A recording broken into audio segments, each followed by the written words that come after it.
மலபாரில் ரொம்ப ரொம்ப ஃபேமஸான முட்டை ஆப்பம் தாங்க பார்க்க போகிறோம். இந்த முட்டை ஆப்பம் வந்து இந்த மாதிரி பொங்கி வந்தால் இதுதாங்க முட்டை ஆப்பம்னு சொல்லுவாங்க. ஆனால் இதில் முட்டை சேர்க்க மாட்டாங்க.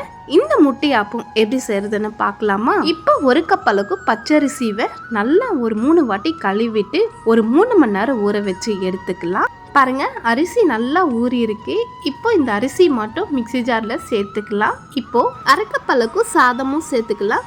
கொஞ்சமாக உப்பு சேர்த்துக்கலாம். ஒரு 1/4 கப் அளவுக்கு தண்ணி ஊற்றிக்கலாம். தண்ணி நிறைய சேர்க்கக்கூடாதுங்க, இல்லைன்னா இந்த முட்டையாப்பும் சரியாக வராது. பாருங்கள், இந்த மாதிரி அரைச்சி எடுத்துக்கணும். மாவு வந்து ரொம்ப லூஸாகவும் இருக்கக்கூடாது, ரொம்ப கெட்டியாகவும் இருக்கக்கூடாது. இந்த மாதிரி அரைச்சி எடுத்துக்கினா போதும். இப்போது நல்லா கொதிக்கிற எண்ணெயில் ஒரு கரண்டி அளவுக்கு மாவு ஊற்றிக்கலாம்.